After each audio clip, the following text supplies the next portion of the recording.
ako ngayon, wala akong kilala sa politika. Si Duterte lang ang nagtiwala sa akin.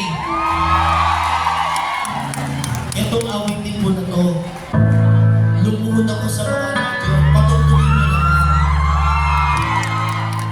Pinatugtog nila ng number 1 po ng ilang buwan. Wala akong binayaran, wala akong kilala. Ito po ang simula ng aking career.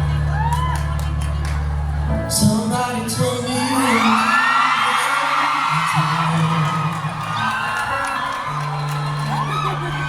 somebody told me you're unhappy, but it doesn't show. Somebody told me that you don't want me no more. So you're walking out the door. Nobody told me you were crying.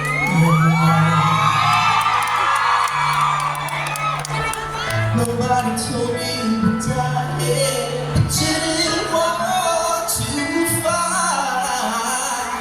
Nobody told me that you fell out of love for me, so I'm setting you free.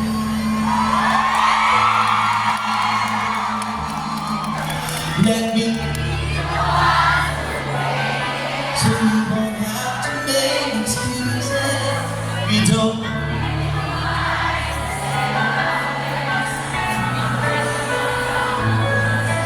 We just have to say our love, but it's not becoming mine. So I'm telling you I love you one last time.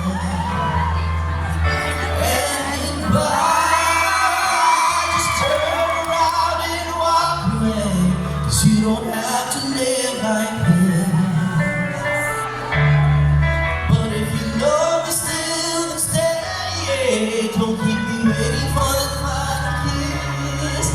We can work together through this test, so we can work through it apart. I just need to get this off my chest, that you will always have my heart.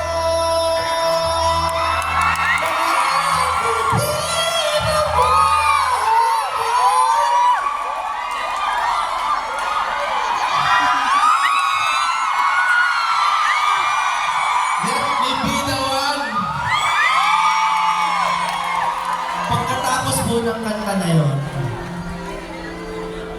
meron naman akong ginawang kanta tungkol sa isang babaeng iniwanan ako. Pero hanggang ngayon naniniwala ako, pwede ko itong ilipat para kay PRRD. Kasi ang sinasabi ng kanta to, ikaw lang at ako ang magsasabi ng alam niyo po, itong aking mga kaharap na mga celebrities na to no? Mga political personalities. Ang feeling ko minsan, parang tayo-tayo na lang at si PRRD ang nagmamahala.